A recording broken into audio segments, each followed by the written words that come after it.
বাসি মাংস মিক্সার থাকতে পারে। এছাড়া কিন্তু যদি মরা গরুর মাংস হতো তাহলে কষা এবং টকযুক্ত একটা গন্ধ আসতো। এটা নাকের মধ্যে নিয়ে আপনারা দেখতে পারেন, এটা কিন্তু নাই। যেহেতু এটা একবারে কষা গরুর মানে মরা গরুর না, অথবা কিছু বাসি থাকতে পারে, অথবা মাংসটা হতে পারে যে মানে পুরান গরু, বয়স্ক গরু বা গাভীর মাংস হতে পারে, যে গাভীর মাংস একটুখানি একটুখানি তাহলে এই যে অসুস্থ গরু কথা বলছি, অসুস্থ গরু হতে পারে সেটা, যে অসুস্থ গরু যাতে না হয় সেজন্য আমরা বলে থাকি যে পশু জবাইয়ের পূর্বে আমাদের অফিস থেকে একটা সনদ দেওয়ার জন্য, সেই সনদটা বাসি মাংস মিক্সার থাকতে পারে।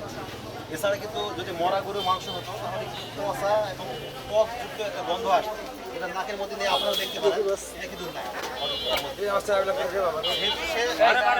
যেহেতু এটা একবারে কষা গরুর মানে মরা গরুর না, অথবা কিছু বাসি থাকতে পারে, অথবা মাংসটা হতে পারে যে মানে পুরান গরু, বয়স্ক গরু বা গাভীর মাংস হতে পারে, যে গাভীর মাংস একটুখানি একটুখানি তাহলে এই যে অসুস্থ গরু কথা বলছি, অসুস্থ গরু হতে পারে সেটা, যে অসুস্থ গরু যাতে না হয় সেজন্য আমরা বলে থাকি যে পশু জবাইয়ের পূর্বে আমাদের অফিস থেকে একটা সনদ দেওয়ার জন্য, সেই সনদটা